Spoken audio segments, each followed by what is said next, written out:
Hey, scrappy people. Tracy Reed here today, coming at you with a layout I'm finishing up some December layouts that didn't make it into December Daily, and I'm going to be using the Citrus Twist Kits Slow Days collection, and I loved these stamps that are available in the store, so I had some big ideas with the stamps. The problem I always have, and what I'm going to be talking about in this video, is when I use stamps, or specifically when I use white cardstock as a background, like, and decorate it with stamps, I always have such a hard time mentally pulling it together with patterned paper and embellishments on the other side. And so today we're going to talk about some tips and techniques that I implemented, I guess, to incorporate this very stampy page, this what ends up being a pretty stampy page, and a page that's more traditional with more traditional pattern paper and embellishments. Both of sides end up with embellishments, but you'll see what I mean here in a second. So the first thing I did was create this border along the edge, and I was so not unhappy, but unhappy with how the bottom of it turned out. And if it had just been spacing at the bottom that was an issue, I probably would have done something like "That You Are My Home" and covered up the spacing and not been a big deal.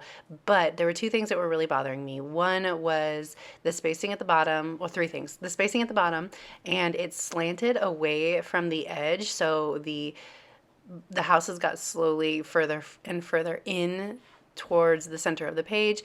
And third, I did not love the color of the green that I chose for that house. It came out a little bit more bright and fluorescent than I wanted, so I pulled in a different Catherine Pooler ink to finish up that border, and I liked it much better. Then I cut that center sentiment out of that 3x4 card into a 2-inch circle, and now I'm pulling some papers to match the border that I made and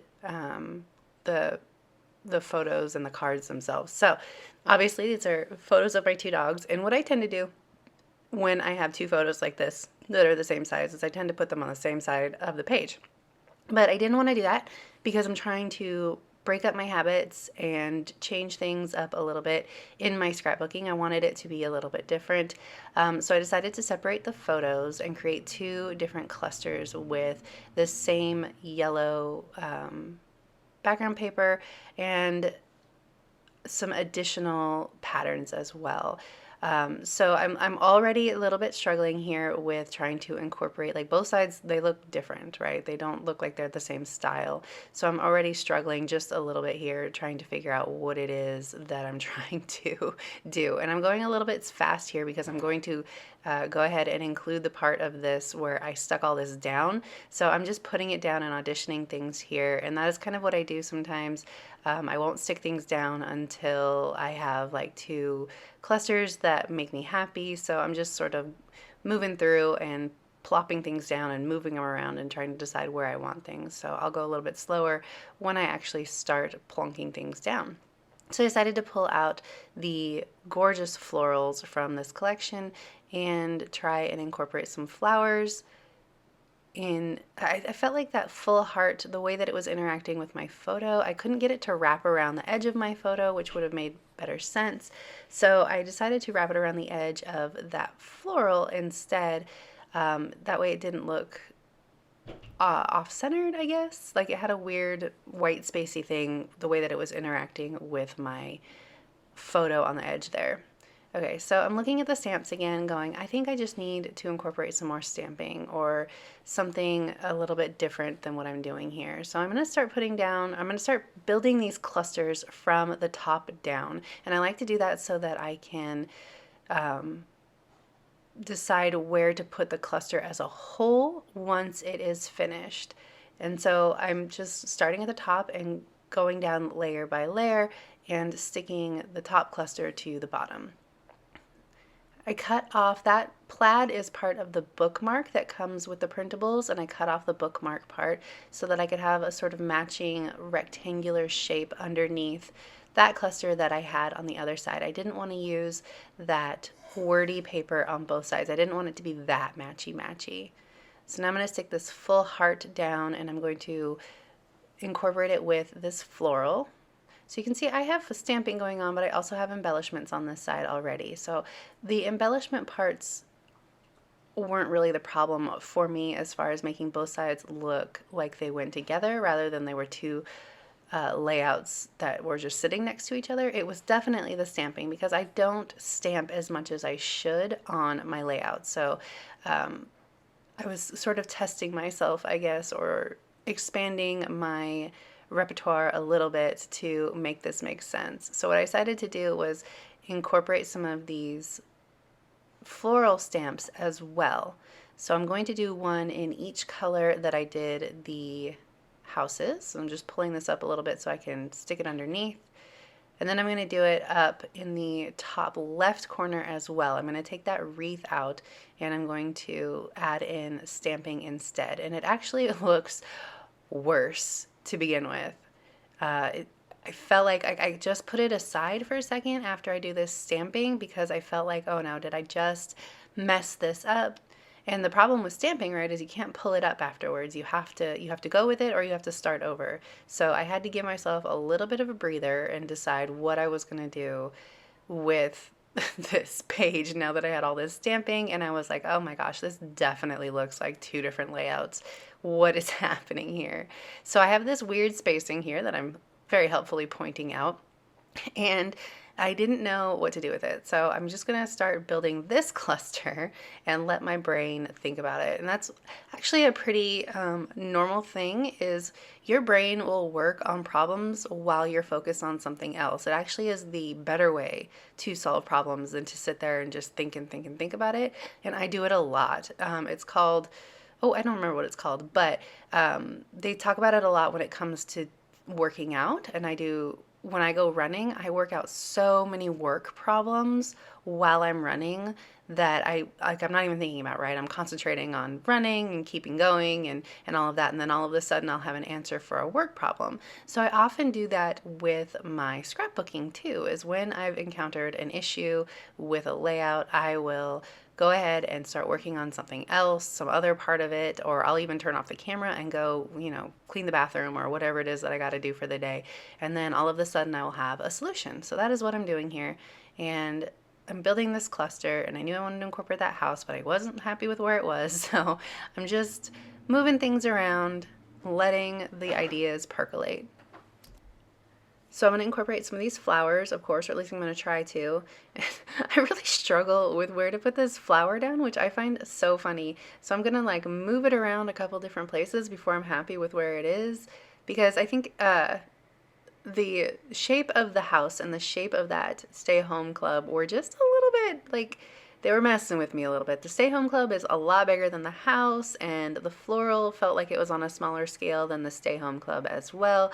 So I just was like, where does this make sense? Where can I bring in this floral that it's going to make sense and also not conflict with the size differential? And so I ended up putting it right there on that other side of the stay home club, and then I moved the house to the other side, and that looked a lot more balanced to me and made me a lot happier. So we're trimming down this word strip.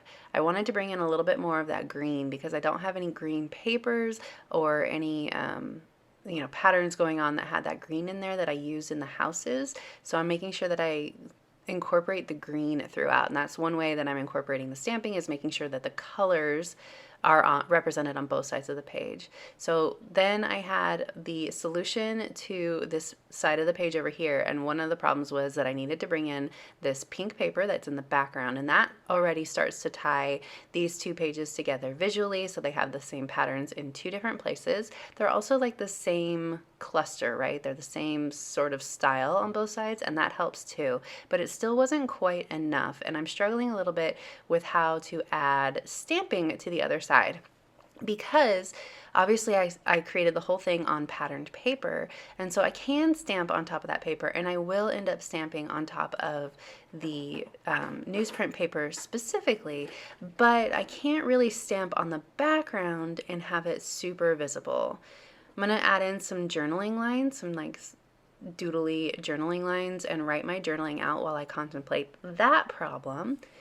And I actually like the way that this sort of anchored this page and made it look like it had less weird white space going on. So that was very helpful. And it started bringing the page together for me in a way that I liked. And so it was easier for me to make a decision on what I wanted to do with the stamping on the left-hand side. So I'm going to add a couple of these little hearts because they say cute things. So this one says just chillin'. And then I'm going to add two more because I wanted to add a little bit of black to this side as well. So this one says my faves. And then I decided, well, if I'm going to add black, I'm going to add a little bit of red too because there's not a lot of red on this side. So we're going to do that. And then I'm going to start adding my stamping, and I'm going to pull up the clusters just a little bit because I decided that I want to stamp in between the layers. So I don't want to stamp over the blue and yellow layer. I don't want to stamp over the red layer as much, or the pink layer as much as possible. So I'm going to pull this up just a little bit, and I'm going to stamp underneath again with the 3 different colors. And I'm trying to make sure that it peeks out well and it's not too hidden. Then I'm going to do the yellow as well. I'm trying not to get too much on that pink, and I think that looks a lot better. And this is the one that finishes it off, makes it look nice and balanced with the other side. So I've got stamping on both sides, and they really look like they came together in a way that I was concerned that they were not going to in the beginning. That looks really cute. I love it. The only thing that I was not loving was that it was super duper clean, and I'm in the mood to mess things up lately. So I'm going to roughen up the edges. I'm going to create a tear and staple it down, and all of my lovely texture tricks that I've been doing a lot lately that make me just like super happy, and it makes it feel like I love just the texture that it adds to things. I know it's like a super old school trick. I'm not reinventing the wheel here, but I don't see people do a lot of this lately, so I'm hoping to help bring it back into fashion. I'm also, in addition to like roughing up the edges with this razor like distressor, I'm also going to use my fingers. You can see me doing it, and I'm just like sort of folding up the edges a little bit so that they're not super flat to the page. It's kind of why I didn't put a lot of adhesive down to begin with, was so that I could roll up the edges. I'm even going to do the word bit here. I really love just the level of detail that this added to this page that was so unnecessary, or didn't feel necessary. That's what I was going for. Didn't feel necessary until I had done it. And then I was like, oh yeah, no, this page definitely needed that. So, but that's it. I'm going to finish up this distressing, and then I'm going to call it good. So if you enjoyed this video, I'd love it if you give it a thumbs up. If you're new here, go ahead and subscribe. I would love to have you. If you don't already, you can follow me over on Instagram. I'm at Tracy M. Reed. I'd love to see you over there as well. There is a link to the Stay Home mini kits and printables in the description box below if you're interested in picking some up. And I will see you next time. All right, thank you.